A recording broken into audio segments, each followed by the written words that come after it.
होता है, दीवारें बोल उठेंगी। ये है टीवी 18 और आप देख रहे हैं CNBC आवाज। Presented by Aditya Birla Group, taking India to the world. In association with Binani Cement for generations to come. Indigo, welcome abroad. Jaiprakash Power Ventures, power to do good.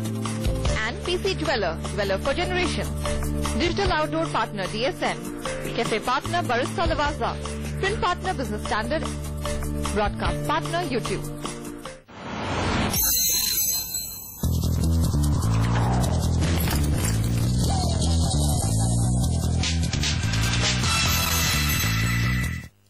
नमस्कार, budget पर हमारे इस खास bulletin में स्वागत है आप सभी का। मैं हूं आपके साथ सौमित्र बुद्धकर। सबसे पहले देखेंगे बजट हेडलाइंस।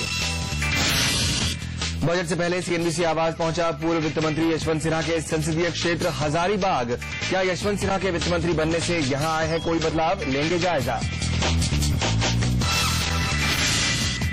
पिछले साल भर में बढ़ती महंगाई से टूट चुकी है आम आदमी की कमर। मिडिल क्लास लोगों की टैक्स छूट बढ़ाने और ब्याज दर घटाने की वित्त मंत्री से उम्मीदें। और तरक्की का सफर ड्राइविंग फॉर ग्रोथ आज पहुंच रहा है गुजरात के वडोदरा। जानेंगे क्या है वहां के फार्मा और केमिकल कारोबारियों की मांग।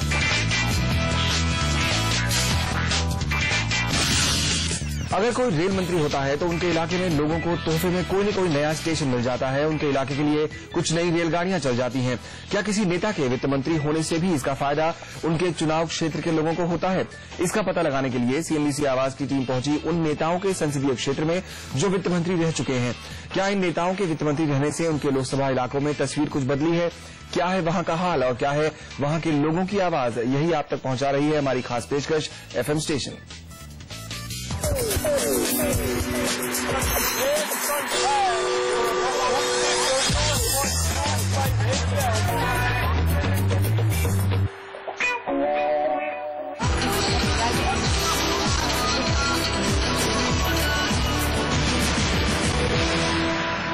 हम आप पहुंचे हैं यशवंत सिन्हा के लोकसभा क्षेत्र हजारीबाग। यहाँ भी विकास की कुछ वैसी ही शुरुआत हुई थी जैसा कि हमने आपको प्रणब दा के क्षेत्र में दिखाया है, लेकिन वित्त मंत्री के पद से हटते ही यहाँ विकास की गाड़ी पटरी से उतर गई। आखिर कैसे, आइए देखते हैं। जब मैं वित्त मंत्री था तो उस समय जो दोनों बोर्ड्स हैं, अप्रत्यक्ष कर का बोर्ड और प्रत्यक्ष कर का बोर्ड, वहां पर इन्होंने 2 ट्रेनिंग इंस्टीट्यूट्स की स्थापना की और वो बहुत अच्छी तरह से चल भी रही थी। लेकिन दुर्भाग्य से जब मैं हट गया और हम लोगों की सरकार चली गई और चिदम्बरम साहब जो वित्त मंत्री बने तो उन्होंने उन दोनों इंस्टीट्यूट्स को वहां से अबॉलिश कर दिया, वहां से अन्यत्र ले गए।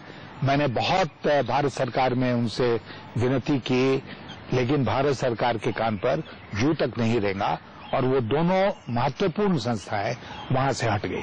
तो उसका मुझे बहुत अफसोस है। यशवंत सिन्हा की इस दास्तां की एक और मिसाल है यहाँ बन रहा ये रेलवे स्टेशन, जिसकी मांग आजादी के पहले से चली आ रही है। यशवंत सिन्हा जब वित्त मंत्री थे तो इस रेलवे स्टेशन की नींव डाली गई थी, लेकिन आज 10 साल बाद भी यहाँ के लोगों को इंतजार है रेलवे के शुरू होने का। न जाने इनका ये सपना कब पूरा होगा। विकास के बाकी मोर्चे पर भी हजारीबाग बेहद गरीब बना हुआ है, जबकि झारखंड के इस खूबसूरत शहर पर प्रकृति खास तौर से मेहरबान रही है। कोयला और अब्रक जैसे खनिज संपदा से भरपूर भंडार इंडस्ट्री के आकर्षण का केंद्र हो सकता था। 1998 में हजारीबाग से चुनाव जीतकर जब वाजपेयी सरकार में यशवंत सिन्हा 4 साल तक वित्त मंत्री रहे तो यहाँ औद्योगिक विकास की कोशिश जरूर की, लेकिन नाकाम रहे। मेरे समय में 2 प्राइवेट सेक्टर कंपनियां वहां पर उद्योग लगाने के लिए आई, लेकिन कुछ दिनों के बाद दोनों वहां से छोड़कर चली गई, सिर्फ ये कह के कि साहब यहाँ पर हम अपने को सुरक्षित महसूस नहीं कर रहे हैं। हालांकि अब फिर से कुछ इंडस्ट्री के यहाँ आने की आस जगी है। इंडस्ट्रियल माइनिंग एरिया में अच्छे पोटेंशियल है। कई माइनिंग कंपनीज आ रही हैं, एम्प्लॉयमेंट जनरेशन बहुत तेजी से हो रहा है। जैसे Reliance power, they are investing around 35,000 crores। NTPC आ रही है, एमटा ग्रुप है। इंडस्ट्री लगाना भले ही कंपनियों के हाथ में हो, लेकिन प्रकृति की मेहरबानी से यहाँ खेती की जो खासियत है उसे भी किसी सरकार ने विकसित होने का मौका नहीं दिया। मसलन यहाँ पैदा होने वाले टमाटर तो पूरी दुनिया में एक्सपोर्ट होते हैं, लेकिन बिचौलिए की वजह से किसानों को वाजिब कीमत नहीं मिल पाती। क्योंकि टोमेटो वगैरह का बेस्ट एग्जाम्पल अभी लिया जा सकता है। फार्मर्स को रुपये भर नहीं मिल पा रहा है केजी, और वो बाहर फेंक रहे हैं उसको। जो प्रोडक्शन कॉस्ट उनका आता है वो भी नहीं उनको रिटर्न मिल रहा है। रोजमर्रा की जरूरी सुविधाएं भी बड़ी मुश्किल से मिलती हैं। इसकी एक मिसाल है हजारीबाग का ये स्वास्थ्य केंद्र, जो राष्ट्रीय ग्रामीण स्वास्थ्य मिशन के तहत चलाया जा रहा है। वो तो आते हैं, केवल चाबी मांगते हैं और उसके बाद में फिर बैठे रहते हैं, कोई ऐसा जाते भी नहीं। हम लोग के आज तक दावे नहीं मिला, एक बार कोई दावा भी नहीं।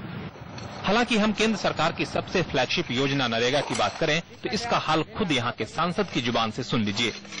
काम बिल्कुल नहीं हुआ और फिर भी सारा पेमेंट किसी ने उठा लिया। ये वहां पर बड़े धड़ल्ले के साथ हुआ है पिछले वर्षों में, और इससे बड़ी बदनामी हुई है नरेगा की। हजारीबाग की हकीकत गहराई से जानने हम चल पड़े एक गांव की ओर। हालांकि कुछ लोगों ने हमें गांव में जाने से मना किया, क्योंकि कई नक्सली हमले का खतरा होता है। फिर भी हमने हिम्मत की और पहुंचे एक गांव दोनों रेशाम में। सड़क की हालत ऐसी कि पूर्व वित्त मंत्री के घर से महज 5 किलोमीटर दूर बसे इस गांव में पहुंचने में आधे घंटे से भी ज्यादा समय लग गए। यहाँ के लोग जानते नहीं थे कि बिजली क्या होती है। यहाँ बिजली अब जल रही है, लोगों को बिजली से काफी फायदा होगा। यहाँ लोग गृहस्थी किसान वर्ग के लोग हैं, यहाँ एग्रीकल्चर पर ही लोग जीवित लोग को जीवन निर्धारण है, जिससे कि ये लोग काफी यहाँ सिंचाई का साधन कर रहे हैं। यशवंत सिन्हा के लोकसभा क्षेत्र में आने वाला एक गांव दोनों रेसाम, जहां आजादी के 65 साल बाद अब जाकर बिजली आई है। इस इलाके में ऐसे करीब दर्जनों गांव हैं जहां के लोगों को अभी भी बिजली का बेसब्री से इंतजार है। गांव के बच्चे को 2 अक्षर पढ़ने के लिए 10 किलोमीटर दूर स्कूल जाना पड़ता है, घंटों पैदल चलकर। लेकिन हॉस्पिटल, सड़क, पानी जैसी बुनियादी सुविधाएं लोगों से कोसों दूर हैं। यही वजह है कि यहाँ के लोग सरकार से बेहद खफा हैं। गवर्नमेंट की इच्छा शक्ति और जो लोकल माहौल है वो इंडस्ट्रियलाइजेशन को प्रमोट नहीं करता है। लोग इंडस्ट्रियलिस्ट जो हैं, जो कैपिटलिस्ट हैं, उनको ये कॉन्फिडेंस नहीं हो पाता है कि यहाँ हम इस इंडस्ट्री को लगा के शांतिप्रिय तरीके से उसको चला पाएंगे। जिला स्कूल जैसा स्कूल जो कि सरकारी स्कूल और पूरी तरह से सरकार के नियंत्रण में था, आज क्यों वहां गिरावट है? आज क्यों व्यवस्था है? आज वहां का छात्रावास बंद है। उस छात्रावास को सरकार ने अपने ले लिया है और दूसरे कामों में उसका प्रयोग हो रहा है। विकास को तरस रहे यहाँ के लोगों की निगाहें अब टिकी हैं आने वाले बजट पर। हजारीबाग के लोग बजट से क्या उम्मीदें लगा बैठे हैं, ये जानने हम खुद आ पहुंचे हजारीबाग। सर, आपसे जानना चाहें कि बजट से आप क्या उम्मीद करते हैं? सरकार को किस चीज पर ज्यादा फोकस करना चाहिए? हम चाहते हैं कि कृषि पर अधिक खर्च हो, ताकि हमारा देश में उत्पादन बढ़े। डीटीसी कोड बिल, इसमें सेक्शन 80C में कुछ प्रावधानों का जो है उसको हटा दिया गया है। हम चाहेंगे कि इसमें चूंकि हट गया तो एग्जाम्पशन लिमिट बढ़ना चाहिए। एग्जाम्पशन लिमिट बढ़ना चाहिए, हाँ बिल्कुल, काफी लोगों को उम्मीदें भी है इससे। आप ज्यादा क्या चाहते हैं? एग्जाम्पशन लिमिट बढ़ना चाहिए, जो बात है उसको बढ़ा देते हैं, ठीक है। उसके बावजूद क्यों नहीं एडजस्ट हो पाता है? एक मिडिल क्लास और सैलरीड मैन जो है, जो वेतन भोगी है, वो टैक्स बचाने के लिए वो इंश्योरेंस कराता है और इतना लिमिट है उतना वो जमा करना चाहता है, लेकिन जितना लिमिट है अगर वो जमा कर देगा तो खाएगा क्या? बहुत मुश्किल हो जाती है। यहाँ बच्चों को पढ़ाना है, घर चलाना है, खाना खाना है। ये बिल्कुल वैसी ही बात है कि हमें 63 सालों से एक ऐसी कमीज दी जा रही है जो छोटी है, अटती नहीं। इस बार ये भरोसा है और ये आशा है कि एक ऐसी कमीज देंगे जो अटे और तन ढके। अब हजारीबाग से लेते हैं अलविदा, इस उम्मीद के साथ कि यहाँ के लोगों की मांगों का आने वाले बजट में खास ख्याल रखा जाएगा। लक्ष्मण रॉय, हजारीबाग।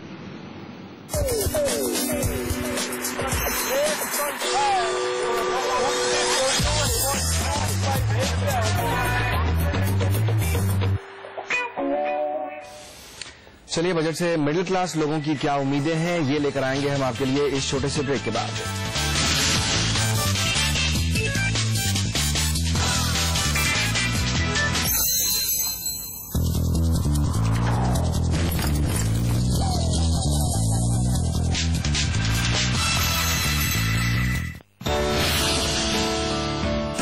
से कपड़े या रूई का और यान का जो एक्सपोर्ट है उसके अंदर उसके कोई ऐसी पॉलिसी करनी चाहिए कि यहाँ के घर के इंडस्ट्रीज है उनको पूरा का पूरा यान और रू पूरा मिल जाए। उसके बाद में जो एडिशनल है वो अगर वो एक्सपोर्ट करते हैं तो यहाँ की इंडस्ट्री को भी सर्वाइव हो जाए और अपना जो फॉरेन इन्वेस्टमेंट, फॉरेन का अपना जो नियमन जो अपने ला रहे हैं उसके अंदर भी कोई तकलीफ नहीं आनी चाहिए।